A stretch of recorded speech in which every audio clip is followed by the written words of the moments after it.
overcomplicate winning every step of the showbiz journey. It's a comic and a mic. Yeah. Plug it in and begin. The only time that it makes sense, like sometimes you get those corporates and they have the lighting guy. Yeah. And you have to show him how to do the lights, because you ever get one of those corporates where you're in a hotel ballroom and they bring a follow spot from a major theater and blind you? Like they turn on a follow spot and you're like, are you kidding me, man? It's like, this room's only 20 feet deep. You're blinding me right now. You have a laser. Turn it off. I've never had that happen. You never had that happen? The guy just takes like the light out of a lighthouse on a jetty, carries it in, brings it in on a little Cushman, a little Gator, little transport. But that's the only time when I've been like, I'm glad I went early to tell him to turn that thing off. Or put a gel over it or something. Like, take your clothing and put it over the light, because you're killing me, dude. Let's get some mood lighting in here.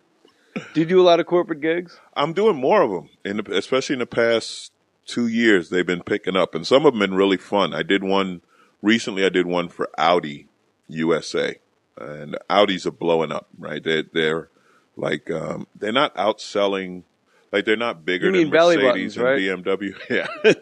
Yeah, belly button's a big industry right now. But Audis. Not too many indies left anymore. So they had this really cool party in D.C., and I met the chairman of Audi USA. So you fly from L.A. to D.C. to tell jokes for Audi. This is how great our lives are. Yeah, and you're there a day. A day. And they hand you a check with a comma, and it's like, oh, hi, thanks. Like a check with a comma in it is always delightful. Yeah. And the greatest thing about it, you know how you have the shit you can't write? I swear this is true. The president of Audi got hit on his BMW motorcycle by a Mercedes-Benz. That was my first 20 minutes. As soon as they told me that, I was like, this is going to be an easy gig. It is. What made me think about corporates, and you said it's like a corporate. When you do the military, if you're doing the Navy, you make fun of the Army. You're doing the Army, you make fun of the Marines. And it is that way with like corporates too, where something will fall in your lap, where if you're doing a corporate gig for Audi, you can just be like, oh my God, BMWs are so ridiculous. And you just pull out some like, what's with Mitsubishi and that Wankel engine? Oh yeah, good idea, Wankel. Yeah, let's get a triangle, put it in a circular cylinder, and we'll just push the engine around. Like they love it. They go bananas. They love it. And corporates, people ask me, like, do you like doing corporate gigs? It must be really weird and really hard. And I try to express to them, it's kind of like the greatest thing in the world. A, they never really suck. They're always glad to see you. Yeah. In my experiences, there have been some weird ones, but then you have to be able to adjust and realize I can't just shout at them. Right. I have to talk with them. Right. Sometimes you have to adjust to their vibe. Right. And I think the only time I could say, you can't say it's a bad one, especially since you're getting paid to, to do it. You're more than your like 2 weekends of comedy, you get one check for a corporate. But sometimes you get people who don't like each other at work. Yes. And they do not want to laugh together. Like they're all sitting there like, all right, we have to be here. This is the corporate event, but I'm not having a good time. And we're at the same table. I can't believe I'm at the table. But what I always ask for a podium. Yeah. They go, do you need anything? Like, what kind of food do you want? I go, look, you give me some Perrier and a pot of coffee. We're good to go. Yeah. I don't need anything. I need coffee and water. That's all I need. Mm-hmm. However, I would like a podium because I'll bring like index cards and I'll have them on the podium with their personal stuff. And I will weed through like a month out. I'll start emailing the president of the company and go, do you guys have like company picnics? Mm-hmm. Did anything weird happen? Like without letting them know what I'm actually doing. Right. And then by the time you get on stage, you go, hey, I see, Brian Fistberger's here. Maybe don't drink so much when you play golf and your handicap would go down. I think your handicap is drinking. And they're like, oh my God. Yeah. And then the place just goes crazy. And you're like a folk hero to these people. Or that guy, cause that guy always rises to the surface. Bill from accounting. Like, you don't have to know it's Bill from accounting. In the course of the party, it'll rise up and you'll be like, oh, you're Bill. And then they're just like, oh, I finally got him. Yeah, we were wondering when he was going to find where Bill was sitting. I did a corporate gig in Augusta during the Masters, but not at the actual Masters golf course. It was not kidding. It was at a golf course down the street from the Masters. That's for everyone who thinks Jay is the super A-lister that lives at the top of the pile. Even Jay Mohr has to work down the street from the Masters. They wouldn't be near the Masters. That's his penalty for having too many black friends. By too many, you mean like 3. Like 3 brothers that I call regularly. So I go to the Masters thing, and I got so excited, like, oh my God, I'm doing stand-up at the Masters. It was for Capital One. What's in your wallet? And I go, this is awesome. I can hit Spade, because Spade used to do the commercials. Mm-hmm. That'll lead me into my Sandler impression, which I don't think I've ever done on the podcast. That's pretty good, Capital One. Shut up! I know that's good. I had Capital One. It's in my wallet there. And then I got goo. Number 1 movie star in the world. So I got goo gaga. And an address. Oh, goo gaga. 20 million a movie. And here we are, 2,000 a weekend. So I go, and they're like, no, it's down the street. It's at another place. My driver from the airport in Atlanta, it's a 2.5-hour drive to this gig. Yeah, okay. It was brutal. Like, the most uncomfortable drive. Like, there's only so much, how far out? 2.5 hours? Oh, where are you from? Sudan. Oh, great. How are things there? Genocide. Oh, great. You know what? I'm just going to play poker on my phone until the battery wears out. See if I can get everyone off the table. So I go into this room. It's at a country club, mm-hmm. and I walk into the room, and the podium's there, and there's a mic, and there's a spot. Not quite as big as the one you're talking about, but too big for. It was a room, not a ballroom, a room where you go like, hey, we're gonna have that luncheon for 25 people in that room mm-hmm. in the play. But there was only 25 people at this gig. And I go, oh my God, and I look up at this little stage. They made a stage. Yeah. And I go, if I go up and talk into a mic, that's going to make me a crazy person. So I go up to the podium, I take the mic, and I go, and someone sat in his chair and said, there's no such thing as a bad audience, to which I say, bullshit. There's plenty of bad audiences. Yeah. But you can use that because you have to be like water going downhill. Mm-hmm. You can't go into the mic, go, how's everybody doing out there tonight? And it's like they're right as far away as you and I are. With them. So I go up on stage and I go, we're not going to need the mic, right? That would make me a crazy person. So already everybody's happy. And then I literally sat at their table. There was 4 tables. Mm-hmm. So I sat at the table and I talked about getting the movie Paulie with a Buddy Hackett impression. I started at the old person table. Yeah. And it was all the CEOs of Capital One. And then I just degenerated down to the young people table doing Walkin' and Suicide Kings at the young person table. And it was like a 2-hour show, maybe my second best show I've ever done in my life. Yeah, where cool. I left there going, that was special. That was really cool. And they did not invite me back. Oh, well. Because I didn't make fun of the Air Force. There you go. You got to work the Air Force and everything. But then, remember, we were making fun of the Air Force before they had Predators. Oh, that's right. Now they have personal service. I don't do Air Force jokes when they can literally send a missile into my bedroom window and blow my brains up. Does it freak you out on Google Earth where you can see your own apartment? You see the back of your head. Did you hear about the guy in France who's suing Google for taking a picture of him pissing in his yard? No. Yeah, he was taking a leak in the backyard, and the Google Earth car or whatever they use to take all the pictures went by, and he's on Google Earth pissing in his yard, and all of his neighbors recognized him. So now he's suing Google. I guess there's an expectation of privacy if you pee on your own trees. Yeah, I think he would win that, right? I don't know. I think he would. I wonder. I don't know if the laws in France are the same as they are here. Fuck France. Who's the lawyer for space? Yeah.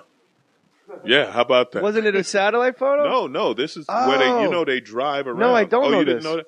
Google has cars. That's how they get your front yard. They have cars that just drive around with cameras on them. And they just photograph streets. Real estate paparazzi. Yeah, they just photograph streets and stuff. So they just happen to be driving by at that moment, And so if you looked up his address, if you Google pee in my yard daily, almost daily. See, now, if you Google Earth your address, there might be a shot of you up against a tree. 1313 Mockingbird Lane. Look it up, people. And if you want to buy the Munsters on DVD, you go to jmohr.com, click on the Amazon link, and that's our sponsor. That's your Amazon. sponsor, Amazon? They're cool as hell. They've been Cool. really good to the program. So if you want to buy anything on Amazon, you got DVDs on Amazon? The DVD is called Who's Paying Attention, and go ahead and click on Jay Mohr's Amazon and buy it, because I don't know if I'll see any money from that. Do you ever make one of those deals, like a record company deal? Yeah. I understand Suge Knight now. Like, somebody's making money off my DVD. I don't know who. At least she'll greet you at the airport with a suitcase of cash, and you have that cash. Right. Like Don King met Mike Tyson coming out of jail with $100,000 cash. So no matter what happened, like, man, I don't know where the rest of my money went, but I still got this suitcase of cash under my pillow at night. Like, at least you have it. But I don't think what people so yeah, buy Alonzo's DVD. Is somebody Who's paying attention? Who's paying attention? Go to jmohr.com, click on the Amazon link, and then get his. Oh, he's a great, great, great comic. And I think you're really one of the most, if I had to say who's the most underrated, you're in the discussion, certainly. You're kind of like, first of all, your output of material, I don't know anybody that writes as much as you do. And you're one of these strange guys that you know a little about everything. We were talking months back about Colin Quinn. I forget who said it. It was like, I think it was Attell, was saying like, Colin Quinn will look at like guys in the front row at the cellar and go, look at these Saudi bankers up front, you know? And then he'll immediately go into like something about the Saudi banks that only he knows. But like, to me, you've always been that guy. Yeah, like, you know about the Air Force, and you know about the Google card stuff. Yeah, so it's just reading. It's just reading tons of stuff. Just reading a lot, and you just pick up on all this. I call it useless information, but it's really not in the act. You just not when you're at Pearl Harbor making Navy. Talk about and what people doing. But no, thanks, man. I appreciate that. That's a high compliment. Well, it's true though. You're kind of like, to me.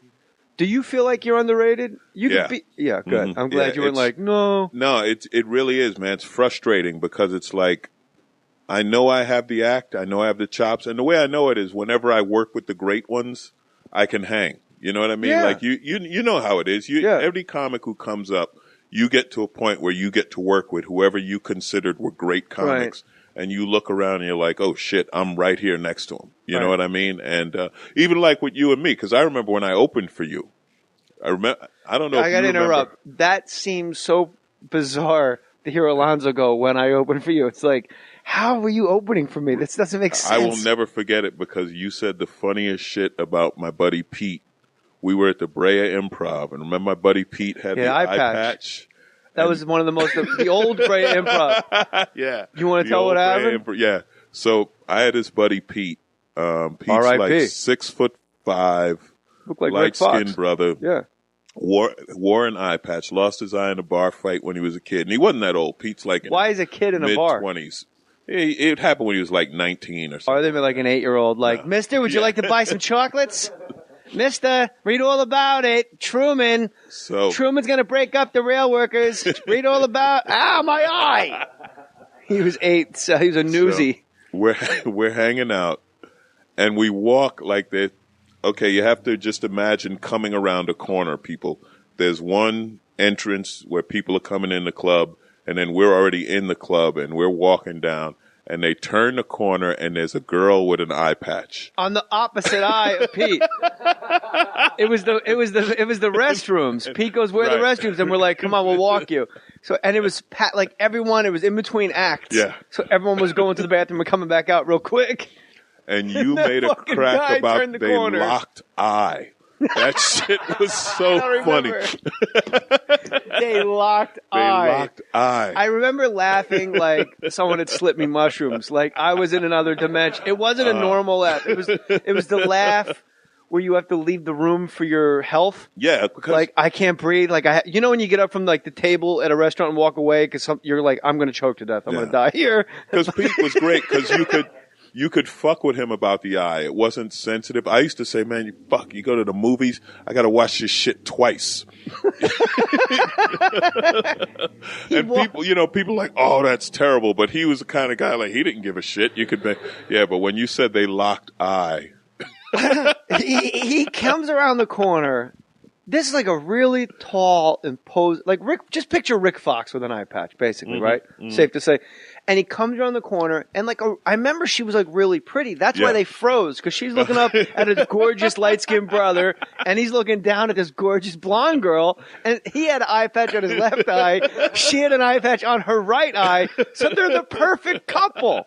If they just hold hands and walk down the street, you can't slip a hook on neither of them. You can't hook these two. That was hilarious. That was fun. So complicate winning every step of the showbiz journey.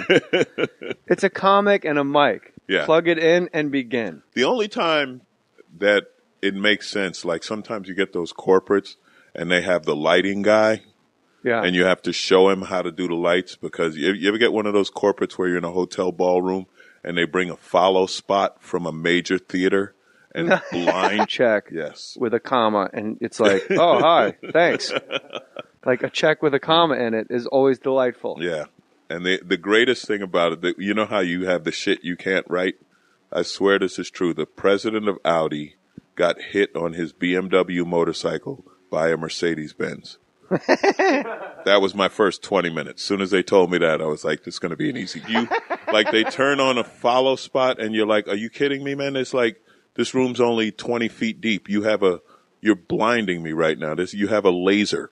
Turn it off. I've never had that happen. You never had that happen? The guy just takes the light out of a lighthouse on a jetty, and carries it in, brings it in on a little Cushman, a little Gator, little transport. But that's the only time, right? They're like, they're not outselling. Like, they're not bigger than Mercedes and BMW. Yeah. Yeah, belly button's a big industry right now. But Audis. Not too many Indies left anymore. So they had this really cool party in D.C., and I met the chairman of Audi USA. So you fly from L.A. to D.C. to tell jokes for Audi. This is how great our lives are. Yeah, and you're there a day. A day. And they hand you when I've been like, I'm glad I went early to tell them to turn that thing off. Or put a gel over it or something. Like, take your clothing and put it over the light, because you're killing me, dude. Let's get some mood lighting in here. Do you do a lot of corporate gigs? I'm doing more of them, especially in the past 2 years. They've been picking up, and some of them have been really fun. I did one recently for Audi USA, and Audis are blowing up.